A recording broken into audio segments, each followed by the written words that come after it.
Friend, जय हिंद। आज हम एक नए सेशन में आपसे जुड़े हैं।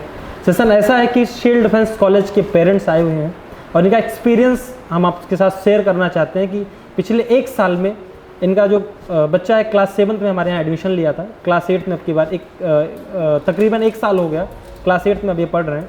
तो मैम वेलकम है आपका हमारे साथ, सर आपका भी। हेलो। तो क्या एक्सपीरियंस रहा अपने बच्चे में, क्या बदलाव आप देख पा रही हैं?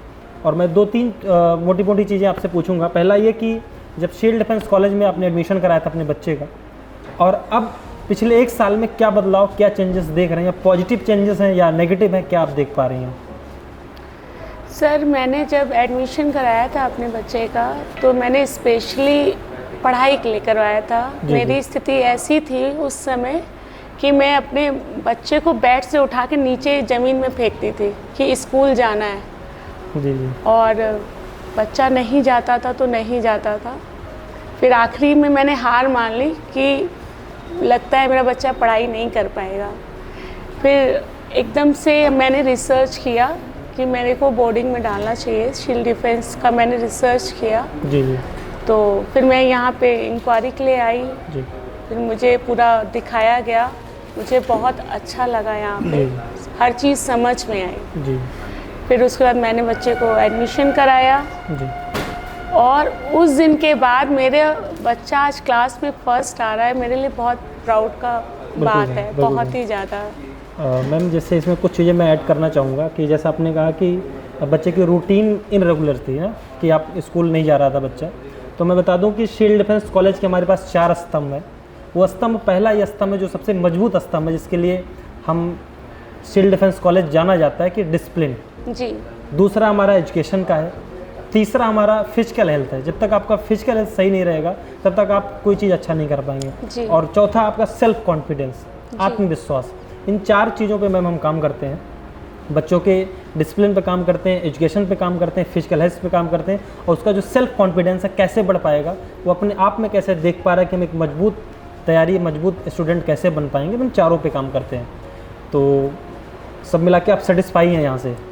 सेटिस्फाइज नहीं, मैं बहुत ज़्यादा खुश हूँ। बहुत ज़्यादा हम लोग सेटिस्फाई। जी सर। हम अपने बेटे को हम सोचते हैं कि यहीं पढ़े, और दूसरे जैसे सैनिक स्कूल में भेजने के लिए बात होती है तो हम चाहते हैं कि यहाँ का देखते हुए जिस हिसाब से मेरा बेटा यहाँ पढ़ने में तेज हो गया है, तो हम चाहते हैं पूरा इंटर करके यहीं से। पढ़ाई के साथ काफ़ी चीज़ों में बदलाव आया है, डिसिप्लिन आया है, रूटीन बहुत अच्छा हो गया है, मतलब सब कुछ अप टू डेट मिला है मुझे। ठीक है। एक चीज़ और हम आपसे पूछना चाहेंगे, जैसे क्या होता है, आप तो मदर हैं जी, और कई बार होता है कि पेरेंट्स जब दूर के, हमारे यहाँ के अप्रॉक्स 20 to 25 स्टेट के बच्चे हमारे यहाँ हैं जी। आप तो यहाँ प्रॉपर सिटी की ही हैं। तो जब क्या होता है कि बच्चा दूर जाता है, या बच्चा आपके पास पहले रहता था हमेशा 24 आवर्स, बच्चा आपसे दूर है, और आई थिंक हफ्ते में 1 घंटे के लिए फ़ोन मिलता है, बाकी पूरे हफ्ते तो हमारे यहाँ फ़ोन अलाउ नहीं है जी। तो फिर जब आप बात करते हैं 1 हफ्ते के लिए, या फिर जब विश्वास नहीं होता कि बच्चा हमारा वहाँ गया है, तो वो विश्वास कैसे, आपको बिलीव कैसे कर पा रही हैं, मतलब कि बच्चा हमारा वहाँ गया है, सुरक्षित है? तो इन चीज़ों में कैसे, शुरुआत में बड़ा डर भी लगा होगा मुझे लगता है ना, कि जब अपने बच्चे को अपने से दूर रखना होता है तो एक होता है असमंजस स्थिति कि वहाँ चीज़ें कैसी होंगी, सही हो पाएंगी, नहीं हो पाएंगी। शुरू में पिछले साल ऐसा लग रहा था जी। मैं उसके बाद जो है फिर धीरे धीरे जब बात करते रहे हफ्ते में 1 दिन, तो उसके बाद अपने बच्चे को देखा कि सेफ है वहाँ पे, अच्छा, और बहुत घर से इजली वे से बच्चे बात करते हैं, पेरेंट्स से करते हैं, मतलब अपनी सारी प्रॉब्लम्स बताते हैं। जिन पेरेंट्स के पास समय नहीं है अपने बच्चों से बात करने के लिए, वो टीचर्स बात करते हैं, डिस्कस करते हैं क्या प्रॉब्लम हो गई है बच्चे को, क्योंकि मैं यहाँ पे आती हूँ, मैं हर एक चीज़ देखती हूँ, नोटिस करती हूँ, तो वो चीज़ मुझे बहुत अच्छी लगती है। चलो पेरेंट्स नहीं है तो टीचर्स तो हैं कम से कम कि समझा रहे हैं। बिल्कुल मैम। देखिए क्या होता है कि हमारा, जब आप बच्चे को आप हमारे यहाँ छोड़ के जाते हैं तो हम ही पेरेंट्स हैं, हम ही टीचर हैं, और हमारे जो वार्डन्स होते हैं, हमारे लगभग 4 से 5 लोग ऐसे होते हैं जो बच्चों की केयरिंग के लिए होते हैं, कि बच्चे को कोई समस्या, हमारे यहाँ आपने देखा होगा कि मेडिकल एक पूरा रूम बनाया गया है जिसमें हमारे यहाँ डॉक्टर्स बैठते हैं कि बच्चे को कोई सी परेशानी होती है तो वहाँ जाके दिखाया जाए। अगर कोई गंभीर समस्या है तो हम ले जाके हॉस्पिटल में भर्ती करते हैं, कराते हैं, पेरेंट्स को इन्फॉर्म करते हैं। तो बच्चे क्या है ना कि जैसे मैम क्या होता है कि घर पे आप बच्चे को थोड़ा सा चोट लग जाएगा तो आपको हो सकता है बर्दाश्त कर लें, लेकिन यहाँ लग जाएगा तो टोटल रिस्पॉन्सिबिलिटी हमारी है। आप हम लोग आंसरेबल होंगे आपके लिए, आप क्वेश्चन करेंगे। तो उस नज़रिए से हम बच्चों को रखते हैं कि आपको सेफ़ रखा जाए, हाइजीनिक फूड हो। सबसे बड़ी चीज़ जो हमने बताया कि 4 पिलर हमारे यहाँ है, डिसिप्लिन है, एजुकेशन है, मेंटल हेल्थ और सेल्फ कॉन्फिडेंस। हम इस पर काम कर और निरंतर काम करते रहते हैं, चाहे वो फिजिकल डेवलपमेंट के रूप में क्लासेस हों, चाहे वो साइकोलॉजी की क्लासेस हों, चाहे बच्चों को इंटरव्यूइंग क्लासेस हों, या अपने आप को रिप्रेजेंट कैसे करना है, लोगों के सामने बातें कैसे करनी है। क्योंकि आज की सोसाइटी जो हो गई है मैम, वो सिर्फ ऐसा नहीं कि एक बच्चे को आप पढ़ना आ गया तो अपने आप को सोसाइटी में एडजस्ट हो जाएगा जी। लेकिन उसके अंदर जैसे बच्चा एनडीए की तैयारी कर रहा है या सैनिक स्कूल की तैयारी कर रहा है, उसको लीडरशिप क्वालिटी अपने अंदर बिल्डअप करना होगा। वो चीज़ हम शुरुआत से ही करते हैं, वो चाहे ग्राउंड पे ले जाके हो, चाहे क्लास में ले जाके हो, तो सारी चीज़ें बिल्डअप करते हैं। तो आई थिंक वो चेंजेस इनके अंदर आए होंगे और आपके इस एक्सपीरियंस के लिए हम आपको धन्यवाद देते हैं। और बाकी अगर कोई समस्या कुछ हो तो भी आप बता सकती हैं, क्योंकि पिछले 1 साल में कुछ ऐसा हो। इस स्कूल से तो बहुत हमें अच्छा लगा, बहुत बिल्कुल। बाकी और स्कूलों में पढ़ के आया है, बिल्कुल, ये स्कूल हमको बेस्ट लगा। हमारा बच्चा जयपुरिया में भी पढ़ाई कर चुका है, अवध कॉलेजिएट में भी कर चुका है जी मैम।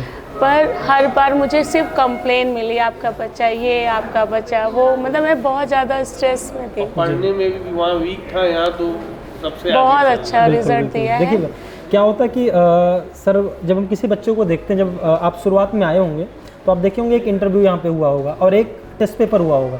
तो टेस्ट पेपर के माध्यम से हम बच्चे को ये देखते हैं कि सर कौन सा पोर्शन बच्चे का कमज़ोर है, कौन सा पोर्शन बच्चे का मजबूत है। अगर कमज़ोर पोर्शन है तो सब्जेक्ट, जैसे मान लेते हैं इनका साइंस कमज़ोर हो गया, टेस्ट पेपर इन्होंने दिया, मान लेते हैं 10 क्वेश्चन है, 10 में इन्होंने साइंस में 2 ही क्वेश्चन अटेम्प्ट कर पाए, तो हम साइंस वाले टीचर को इनका फीडबैक देते हैं कि इनका फीडबैक ये है, साइंस वाले पोर्शन में इनका मार्क्स कम आए हैं या बच्चा साइंस में थोड़ा सा कमज़ोर है। तो साइंस वाले टीचर के एक्स्ट्रा जो ऑब्जर्वेशन होता है उसमें रखते हैं बच्चों को। क्या होता है कि बैलेंस, चूँकि जैसे आपने नाम लिया जयपुरिया का नाम लिया, किसी स्कूल का हम नाम क्यों लेना चाह रहे हैं, लेकिन फिर भी बता रहे हैं। और सब स्कूलों में ऐसा होता है कि बच्चा कमज़ोर है तो भी उसे में बैठा दिया, बहुत अच्छा है तो भी उसे में बैठा दिया। लेकिन हमारे यहाँ सेक्शंस ऐसे हैं कि अगर बच्चा किसी सब्जेक्ट में कमज़ोर है, आप देखेंगे 2:50 तक क्लासें चलती हैं, 2:50 के बाद रेगुलर करीबन 1.5 घंटे की हमारे यहाँ एक्स्ट्रा क्लास चलती है। अगर कोई बच्चा किसी सब्जेक्ट में इंटरेस्टेड है, किसी बच्चे को किसी सब्जेक्ट में डाउट है, तो हम रेगुलर क्लास चलाते हैं। आप बच्चे से पूछे भी होंगे। नहीं, एक्चुअली यहाँ पे सबसे अच्छी बात लगती है मुझे कि बच्चा खुद कर रहा है, अपनी कोशिश खुद कर रहा है। यहाँ पे जैसे मैंने और स्कूल्स में देखा है कि टीचर्स बोलते हैं, बताते हैं, यहाँ बच्चा आपको खुद बता रहा है। तो ये मुझे बहुत एक अच्छी चीज़ लगती है यहाँ पे। टीचर्स को यहाँ बोलना नहीं पड़ता, खुद मोटिवेट बच्चा यहाँ पे हो जा रहा है अपने आप। और इसी के साथ मैम आपके बच्चे के लिए शुभकामनाएं हैं, और हम भी ये चाहेंगे कि ये बच्चा जब हमारे यहाँ से निकले तो एज अ लेफ्टिनेंट निकले जी, और जो आपका सपना है उसको हम पूरा करके दें। बिल्कुल। धन्यवाद मैम जुड़ने के लिए।